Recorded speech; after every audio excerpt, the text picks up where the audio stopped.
Okay, hi everyone. I was trying my best to set the mood, but it's really hard to set a spooky Halloween mood when it's a scorching 108 degrees outside. So that's the best that I can do. So first of all, I just want to say thank you to the organizers of the 10th year anniversary celebration.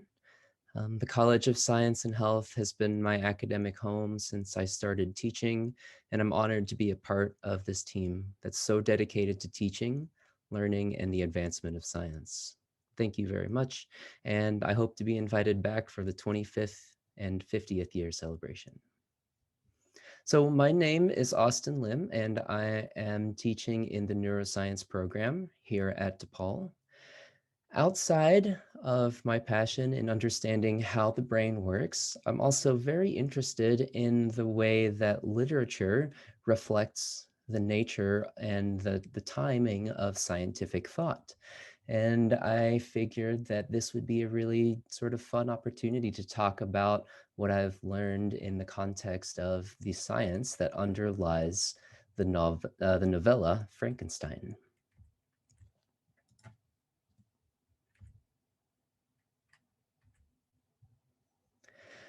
So in high school, I'm pretty sure that most of us at some point were asked to read Mary Shelley's enduring masterpiece, Frankenstein. It was a piece of Victorian literature that was published in 1818, so almost 200 years ago, and it touched on some very significant themes that we see throughout literature. Themes such as love or the lack thereof, obsession, friendship, conflict, and what's particularly interesting to me, the influence of science and technology. So you don't have to go back to your high school notes to remember the basic overarching plot point of the book, where Dr. Frankenstein dabbled among the unhallowed damps of the grave and subsequently built a creature using bodies deprived of life.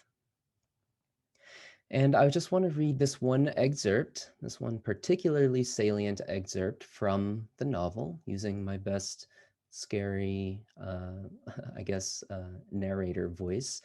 Perhaps a corpse would be reanimated. Galvanism had given token to such things. Perhaps the component parts of a creature might be manufactured, brought together, and endured with vital warmth.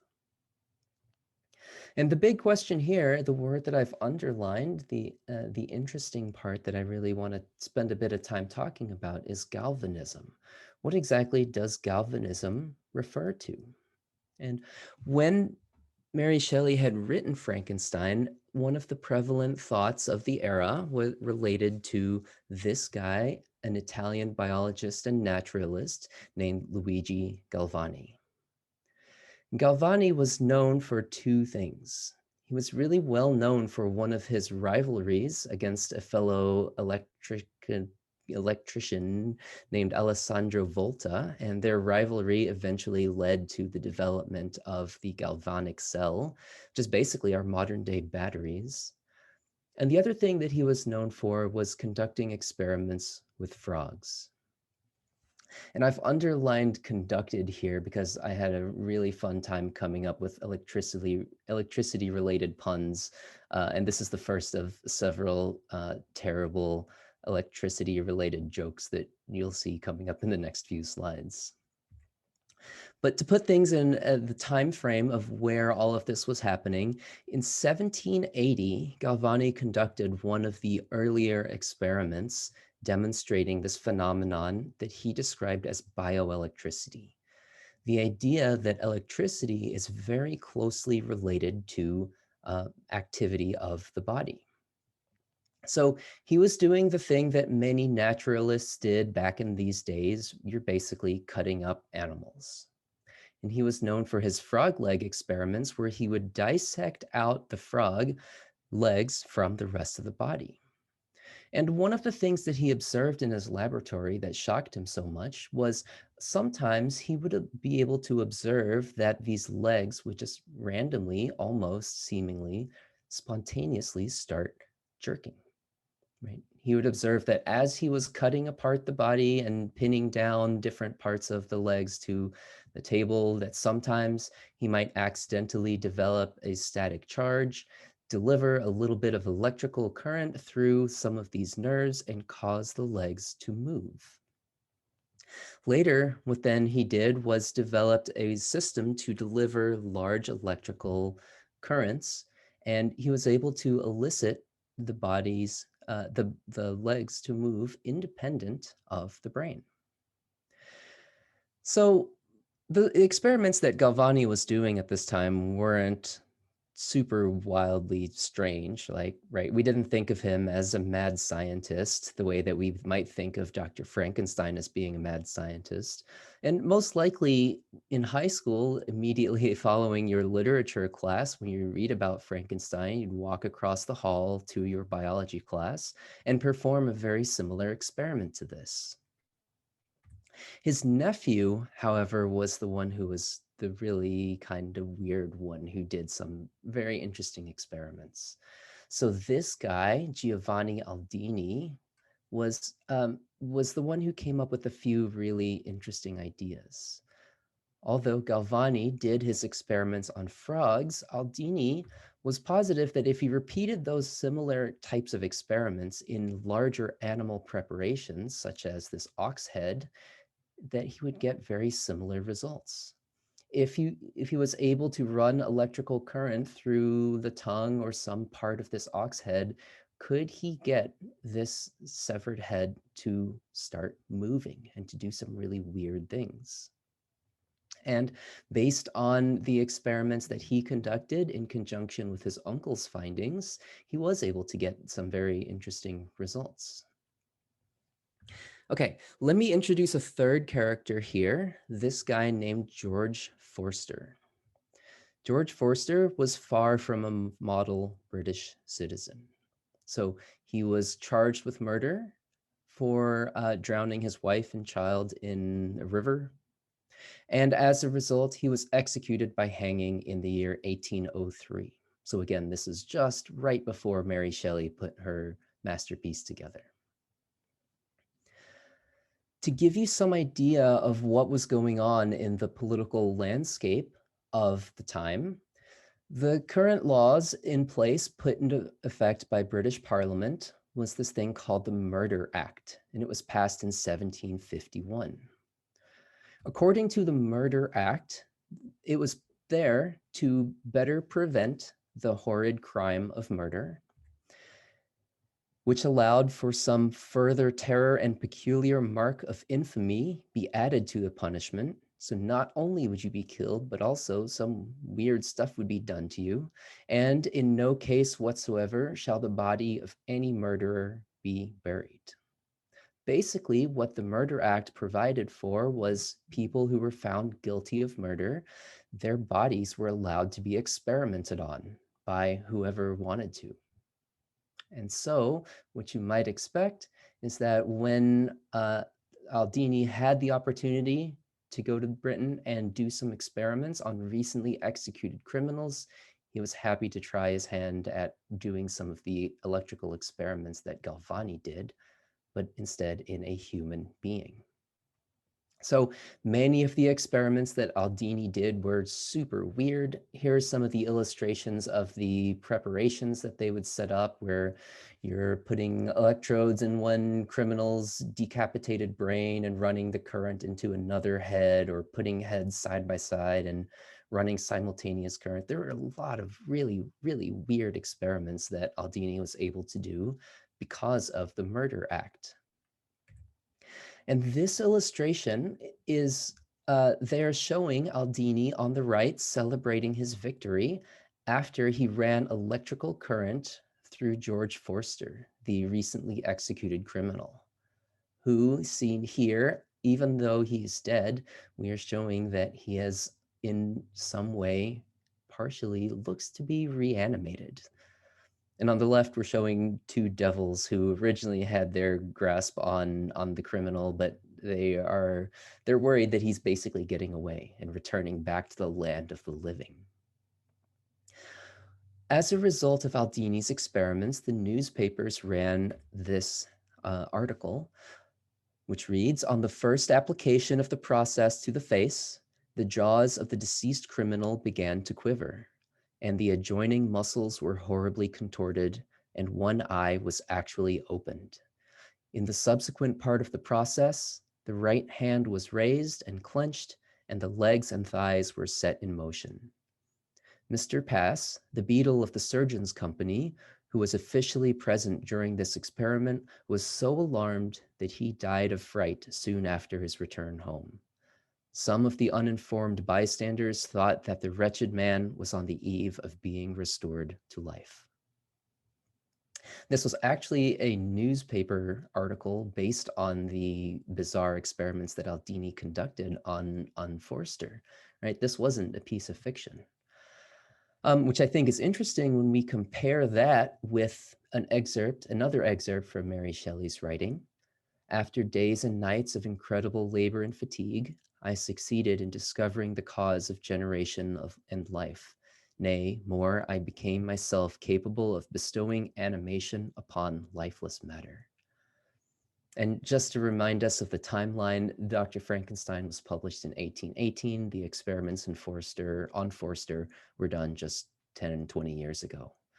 And I think this is one of the really interesting parts about literature, is how closely it ties in with the scientific thought of the time, right? Mary Shelley was one of the earliest science fiction authors, if we think about that as a genre. And the work that she did went on to later inspire many other science fiction authors who came after her. Okay, let's say you wanted to act out your wildest Dr. Frankenstein or Giovanni Aldini dreams, and you want to bestow animation and life onto a non-living thing. How would you do that? You could start by signing up for Neuroscience Research Methods, a little plug for this class, where we do a very similar experiment to what Aldini had done in cockroaches. So just to show you an example of some process that's done, you flip this cockroach apart on the backside. We actually cut off a little section of its leg, and we isolate its leg onto a cork board like this. And then what we can do is we can proceed to run current through that leg. And in this case, the nature of the current that we can run is not just sort of kind of boring sound or boring electrical stimuli. We can rather deliver very specific electrical stimuli in response to music. Take a look.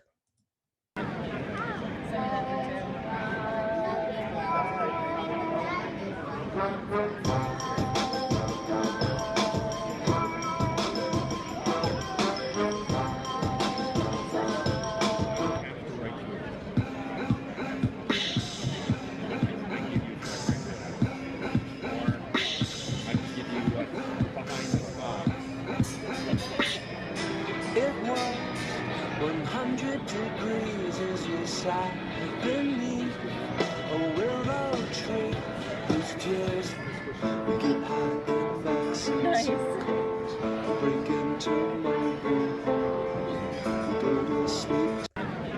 So I know Zoom has terrible lag, so hopefully you're able to see that the isolated cockroach leg is dancing in time with the music in response to electrical stimulation and the electrical signals. So one of the questions is, how does this happen? How are we, us researchers in the lab, able to get muscle activity? Or how was Aldini able to get muscle activity even though George Forster had died? Or how is Dr. Frankenstein able to animate a series of, in fictional theory, a series of body parts? And it's due to the action of the neurotransmitter acetylcholine. Our nervous system communicates with our muscles using this neurotransmitter.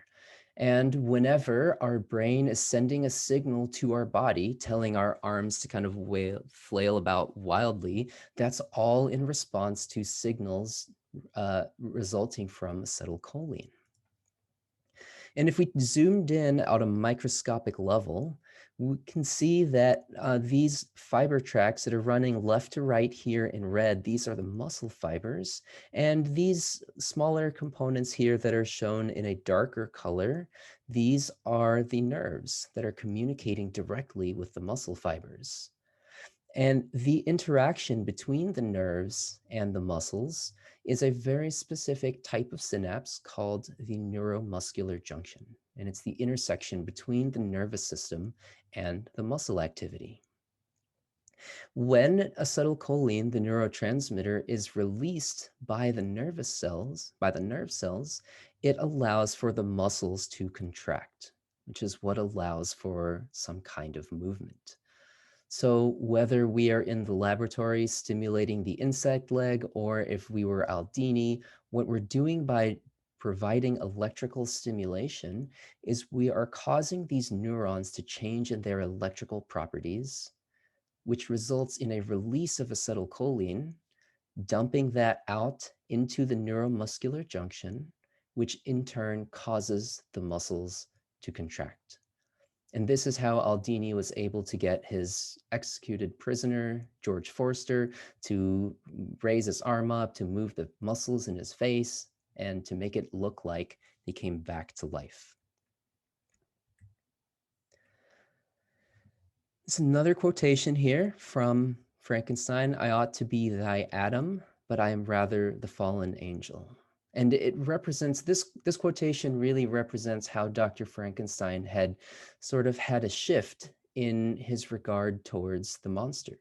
He thought he would be the protean creator, right? The beneficent one who brought him to life, but instead it didn't turn out so well, right? And if you recall back from your high school days, Frankenstein's monster was a wildly hated abomination. Nobody liked him. They shot at him a whole bunch. He got very lonely as a result of being outcast from society. And by the end of the book, his direct and indirect body count hit 6. He ended up killing a lot of people, a handful of people, and many people were really upset by what happened with Dr. Frankenstein. So here's a question that I think Mary Shelley may have considered, or maybe wanted to consider, for writing Frankenstein. Instead of giving the monster free will to just do whatever he wanted to do, what if Dr. Frankenstein, to some degree, had set up a system of mind control? Right? We're getting into this wild ethics kind of component of this discussion, but I think there might be something interesting here. What if, in the creation of the monster, what if Frankenstein had set up some way to control the monster's actions or desires? What's wild about this is not exactly entirely in the realm of science fiction. And if we trace this back to the 50s, we can think about this brain surgeon named Wilder Penfield. One of the things that Penfield was most known for, he was a very talented brain surgeon. And back in these days, one of the most effective treatments for curing epilepsy is to do open brain surgery, opening up the skull, going physically into the brain, and removing or destroying a little piece of tissue that's responsible for the beginning of the unusual electrical activity in the brain, which is characteristic of epilepsy. The neat thing about brain surgery is, because there are no pain receptors on the surface of the brain, you can have a person completely awake and completely lucid while performing brain surgery on them. And so what Wilder Penfield did was, knowing this, he could do the surgery while the person was awake, behaving and responding to questions, while simultaneously stimulating different parts of the brain. I'm going to show you this brief video. Take a look. While he was developing a surgical approach to the treatment of epilepsy, Penfield began to map the brain and determine which functions of the body were controlled by which brain segment. Among his many discoveries was that he could summon a patient's past experiences by mildly shocking the temporal lobes and stimulating memory. This is the brain. Now, when we stimulated at 3, you had a tingling in your thumb. You've probably forgotten now. Not very clear. Then underneath this, we stimulated, and to my astonishment, you said, I hear music. Then I repeated it without warning you a little while later. You said, I hear that music again. Tell us what you heard. Well, I heard what sounded like an orchestra playing, and So what Penfield had discovered was if you activate, using electrical stimulation, very specific areas of the cortex, the outer surface of the brain, you're able to get the patient to respond to a variety of things. Not only could you activate the sensory components of the brain, saying that I feel something in my thumb, for instance, you could also activate the motor components of the brain, saying that now my arm is moving and observing that in response to that brain stimulation. And what he describes here, the stimulation of a memory is even more complex, right? The idea that there is a descending motor component, that's one section, but also memories being stored, memories of a song being stored in some areas of the temporal lobe is a very complex sort of memory phenomenon that could be produced with electrical stimulation. So this was in 1950, right? This is a little bit back in the day, and it's relatively crude. It also requires you to cut open the brain, which you don't generally want to do. What about some more recent techniques that allows for something more similar to mind control? One of the most revolutionary techniques that has come out over the past 20 years is this strategy called optogenetics. Specifically, optogenetics relies on a specific type of protein called channel rhodopsin. And what you can do with this strategy is that you can put this channel rhodopsin into specific populations of neurons. And once you do, those neurons with channel rhodopsin being expressed, those neurons can then be activated by light. You don't need any direct electrical stimulation or passing of current. Rather, you can just shine a light onto these channels, onto these proteins, and when you do, you can cause the neuron to become more active, which is an interesting sort of way to control what the organism is doing. And if you put this channel rhodopsin protein into specific parts of the brain, you can then activate it using this tiny fiber optic cable that runs directly into the animal's brain, right? Here's a penny for scale. So these fiber optic cables are very, very small, and you can put them, surgically implant them into different parts of the brain, and then you can shine different wavelengths of light. And when you shine light on those particular neurons, you can get them to increase in their activity, which is basically a form of ability to influence the activity of the brain, which is in a way sort of like mind control. This is what it looks like when it's implanted into a rat. So we have the fiber optic cable that runs directly into this, it's basically the light switch that allows us to see whether the light is on or off. And then the fiber optic cable then runs into the brain tissue. With this technique, we can influence the behaviors of the animals in a very, very precise manner. We can turn it on and off on an order of milliseconds, and we can observe how the animal's behavior changes. So one thing that Dr. Frankenstein, if he was thinking ahead about some potential dangers of having a giant monster running around in the English countryside, what if you could get some way to change their movement? You could shine a light into their head and make them stop moving, or make them move in a way that causes them to sit down or something like that. All right, what I'm going to show you here is a video of a mouse that has channel rhodopsin expressed in their motor cortex. And I'm going to show you three conditions, one with the light off, light on, and then light off again. And take a look at how the behavior changes. Light off.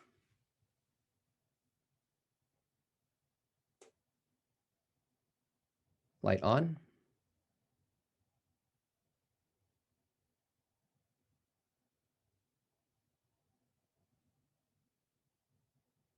Light off. Now, what you can see is this is not technically mind control, but it is a way to definitely change the activity of this animal.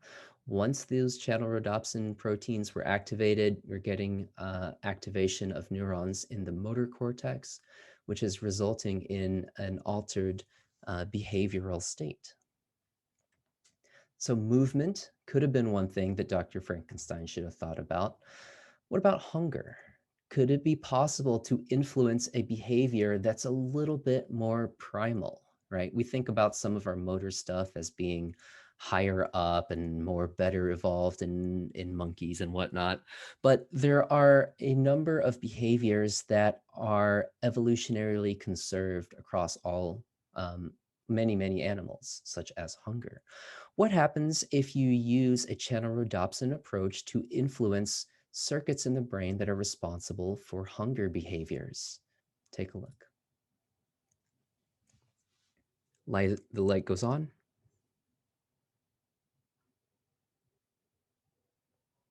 And we see feeding behavior here.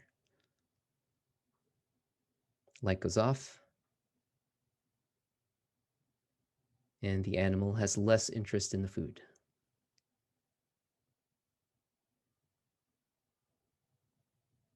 Light goes on. They go back to feeding.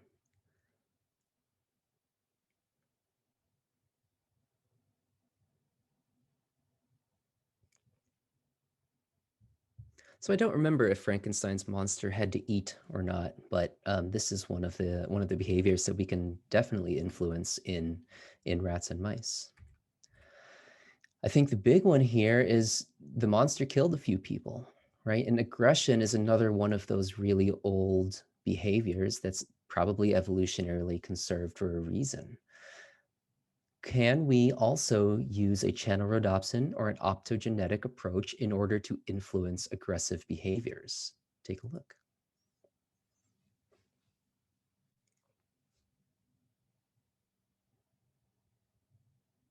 When the laser is off, the mouse has no interest in the wooden stick. When you turn it on, the mouse pounces and starts attacking the wooden stick. When it goes off, oh, back on.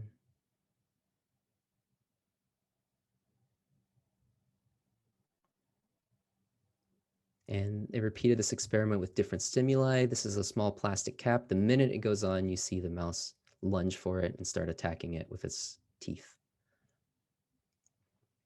So I think that if Dr. Frankenstein, or if Frankenstein was written today with knowledge of what you can do with optogenetic techniques or optogenetic strategies, I think the nature of that book would have been pretty different. Not only would we be concerned with what happens when you create something, you bring something to life with electricity, you can also think about how you can influence that behavior using our most recent scientific advances.